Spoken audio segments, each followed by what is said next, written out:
हरे कृष्णा। भगवत गीता की इस वीडियो में हम शुरू करेंगे 9वें अध्याय का 32वां श्लोक और 33, 34, 33, 34 मिला के ये अध्याय इस वीडियो में खत्म होगा।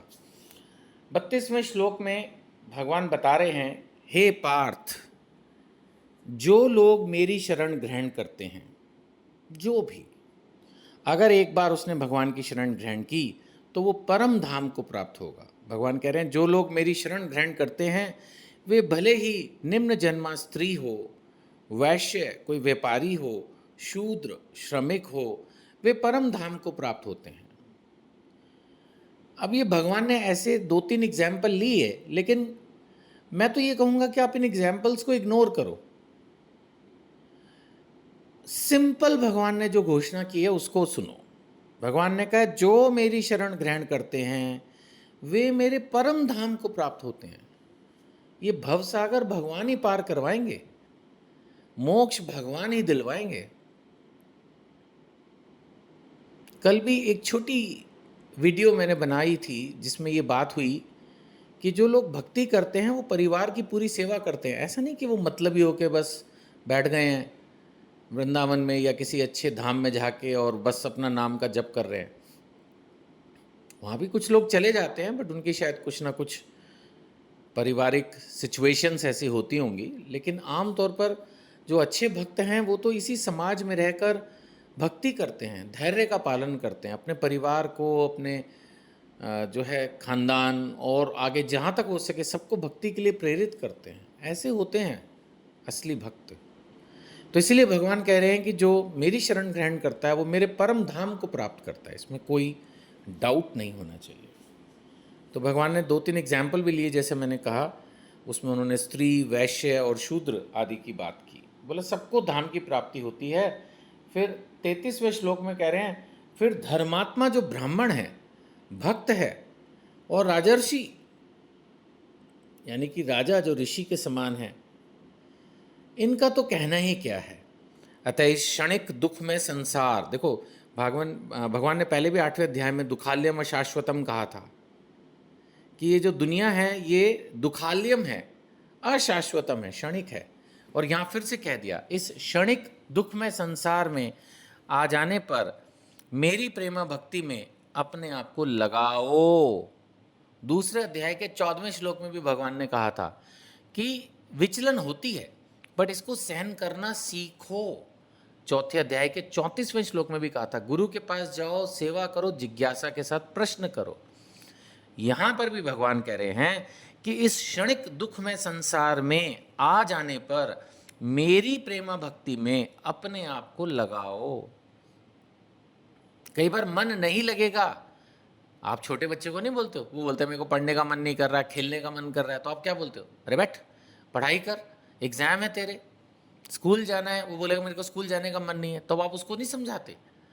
अब प्रॉब्लम बस ये है कि जो ये वीडियो सुन रहे हैं वो ज़्यादातर बड़े हैं, उनको समझाने वाला कोई नहीं, वो तो खुद समझाने वाले की स्टेज पर जा चुके हैं। नहीं, तो हमें भगवान की भक्ति में मन लगाना है। जब मैं बोलता हूँ हरे कृष्णा मंत्र करो, बहुत लोग कहते हैं मन नहीं लगता, भगवत गीता पढ़ने पर मन नहीं लगता, समझ नहीं आती। अब जो लोग ये वीडियोस ध्यान से सुन रहे हैं, देख रहे हैं, पढ़ रहे हैं, आप बताओ 9वें अध्याय का एंड आने को हो गया, क्या समझ नहीं आता? सिंपल तो है बट लेकिन लोग खोलते नहीं। खोलते हैं तो पढ़ते नहीं, पढ़ते हैं तो समझते नहीं, समझते हैं तो अप्लाई करते नहीं। वो एक अलग विषय है, लेकिन है तो आसान। नहीं लगता मन, मैं मानता हूँ शुरू शुरू में हरि नाम में मन नहीं लगता, भगवत गीता पढ़ने में मन नहीं लगता, मंदिरों में जाने में मन नहीं लगता। मन तो यही करता है कि मॉल्स में घूमें, कितने साफ सुथरे होते हैं, चमकदार लाइटें लगी हुई हैं चारों तरफ, आपके मनपसंद खाने और कपड़े और इलेक्ट्रॉनिक्स के सामान दुकानों में सजे हुए हैं, और सब लोग वहाँ पे बड़े अच्छी सजावट के साथ खुद को मॉडर्न ड्रेसेस में पहन के घूम रहे हैं। तो ऐसे ही मॉल्स में घूमना पसंद करते हैं सब लोग। हम यहाँ गुड़गांव में हैं तो यहाँ तो यही माहौल है। अब उनको बोलो मंदिर में चलो तो उनको तो वहाँ पसीना गिर जाएगा, तो नहीं जाना पसंद करते, मैं जानता हूँ। इसीलिए भगवान कह रहे हैं कि क्षणिक दुख समय संसार में आने के बाद मेरी प्रेमा भक्ति में अपने आप को लगाओ। एफर्ट करो, तभी आपको सफलता मिलेगी। एक अंतिम श्लोक इस अध्याय का और इस वीडियो का। यहाँ पर भगवान ने कहा है, 34वां श्लोक, बहुत महत्वपूर्ण श्लोक ये भी। भगवान कह रहे हैं, अपने मन को मेरे नित्य चिंतन में लगाओ। फिर वही बात आ गई, ऊपर भी भगवान ने कहा लगाओ, यहाँ भी कहा लगाओ। भगवान कह रहे करो, जैसे पिता बच्चे को कहता है करो, ये करना है, दौड़ लगानी है सवेरे सवेरे, 1 गिलास दूध पीना है, दंड बैठक करनी है, स्कूल जाना है, पढ़ाई करनी है, पेपर देने, ऐसे करो। अपने मन को मेरे नित्य चिंतन में लगाओ, मेरे भक्त बनो, मुझे नमस्कार करो, मेरी ही पूजा करो। इस प्रकार मुझ में पूर्णतया तल्लीन होने पर तुम निश्चित रूप से मुझे प्राप्त करोगे। जैसे टीचर होता है ना, गारंटी करता है, ये पूरे क्वेश्चन एक बार प्रैक्टिस कर ले, एग्जाम में तुम फर्स्ट आओगे, मेरी गारंटी है। तो इस मानव जीवन से पार होना है हमें, ये जन्म मृत्यु का चक्र छोड़ना है हमें, ये बार बार बीमारी, बुढ़ापा, मृत्यु नहीं फेस करनी है। समझिए इस चीज़ को, अगर अभी भी नहीं समझे हैं, सीरियसली लीजिए इसको।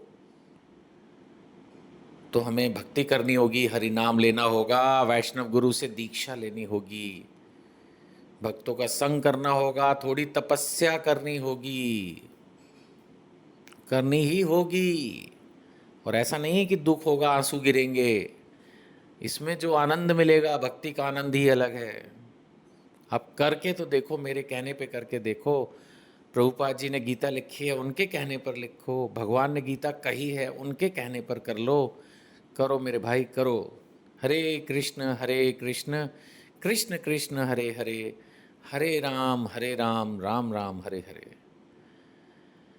मैं बहुत खुश हूँ, आधी गीता खत्म हो गई, 18 अध्याय हैं, 9 पूरे हो गए।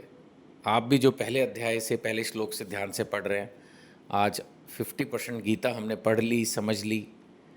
भगवान हमें शक्ति देंगे तो अगले 9 अध्याय की भी रिकॉर्डिंग हो जाएगी, और आप भी अगले 9 अध्याय पढ़ के एक बार भगवत गीता अच्छे से कवर कर लोगे।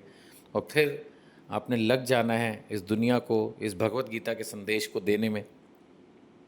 जो मेरे से हो पा रहा है मैं कर रहा हूँ, जो आपसे हुए आप कीजिएगा। अगर आप मेरी मदद करना चाहते हैं तो वीडियो पर नंबर दिया है, उससे संपर्क करें, मिल के भी हम प्रचार कर सकते हैं। हरे कृष्ण।